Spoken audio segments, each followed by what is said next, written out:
welcome to this IOPSA and PIRB formal statement regarding the amendment of regulations for essential services.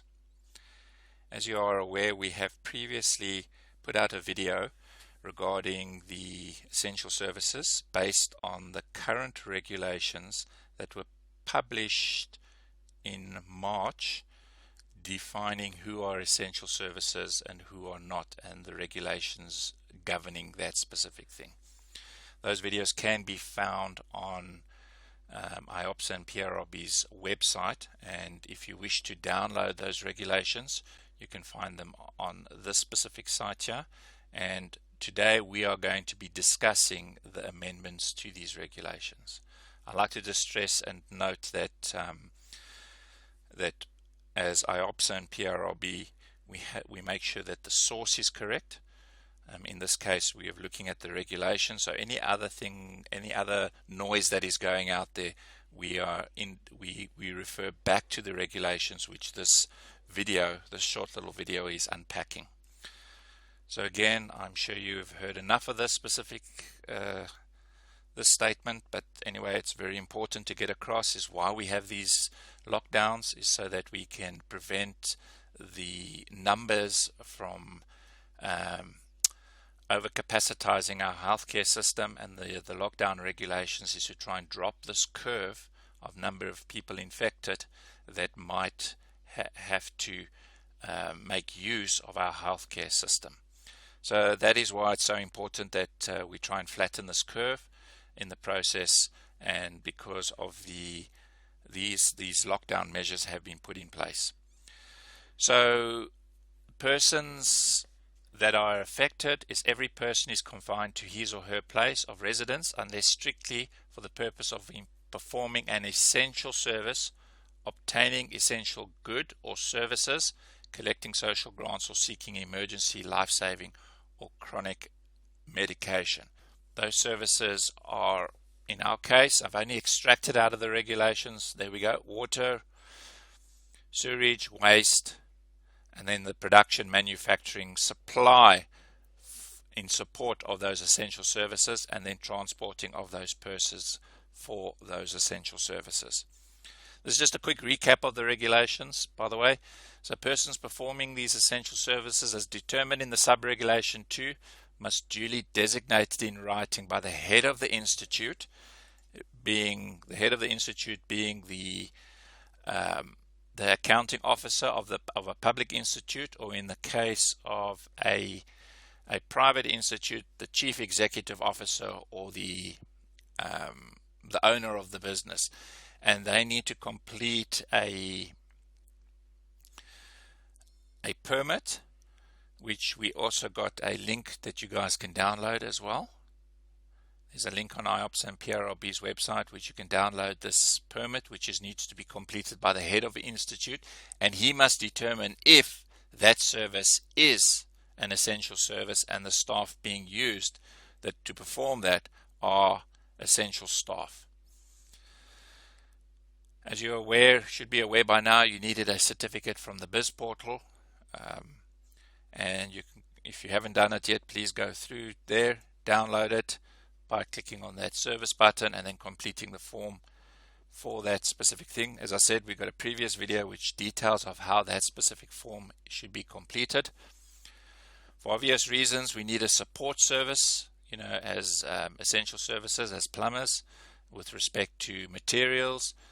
Retail shop and shopping for all malls must be closed except where essential goods are sold, as you know, and a lot of you have already going through that motions of buying from the supply chain or the merchants that you deal with. And in the same case, they must complete their permits and also get their certificates as well. An important point to note is retail stores selling essential goods is prohibited from selling any other goods. So you can't walk in there and purchase a bathroom suite. So those were the previous those are the current regulations, and all the previous regulations apply because we are now going to look at the amendment of these regulations. I repeat, all the previous regulations apply. There's only amendments or small adjustments to those, and we're going to quickly go through those ones that are specifically related to you. So previously there was a part B which defined the essential services. Who are they? And as you can see, trades necessary for the rendering of emergency repair work, including plumbers, electrician, locksmith. So it's clearly defined in there, may continue as normal in providing those emergency repair work. So now it's just clearly defined. And do not forget your permanent certificate and the relevant safety precautions and social distancing when you're operating out there. One of the other things that have changed is that on the this is not specifically in the regulations, but it's just a point to note, is that all certificates issued that were issued have been revoked as of the 16th of April and been reissued. They were trying to clean up the ones that had slipped through. So you should have your certificate automatically emailed to you. So please just check your inbox or your junk folder. Go and have a look where it is. It should be there. If it's not, you have to go through the process and reapply at the BIS portal. Please go and look at the video again. As I said to you, the video of how to do that, it's on IOPSA and PIRB's website. Also, trades supporting, as we said, each trade needs to be supported again by a supply chain. The regulations have now allowed for hardware stores, and not just the merchants, but big stores to start coming online to actually help those tradespeople, qualified tradespeople, operating in emergency repairs as residential homes and essential services for any project related to the provision of water, electricity, or other essential services. And again, it's up to that, I make the point, is up to that the head of the institute to make the decision if they believe they are part of the essential services, and complete the permit and get your document from the BIS portal. Further to those regulations, it's important to note, and specifically to the store, another important change is that if you are purchasing goods from a store, you need to complete a Form 4 of Annexure C, which will be found in the regulations. So you need to complete that form. So when you're walking into the store, they're going to ask you to complete a form, or you have completed already. They need evidences to make sure, and I'm talking about the hardware stores or the merchants, that the goods that you are purchasing they've got evidence that these goods that you are purchasing are only for essential services. That form can be found in the regulations. However, we have completed one in Word document for you, so you can print it out and complete it. Print out a whole lot, put them in your file or whatever it is, give it to your workers, so when they go to the store they can complete it as well and give it into the store. The store might have a whole lot of other regulations. They might have their normal social distancing regulations or what they are putting into place, so please just follow those specific ones as well.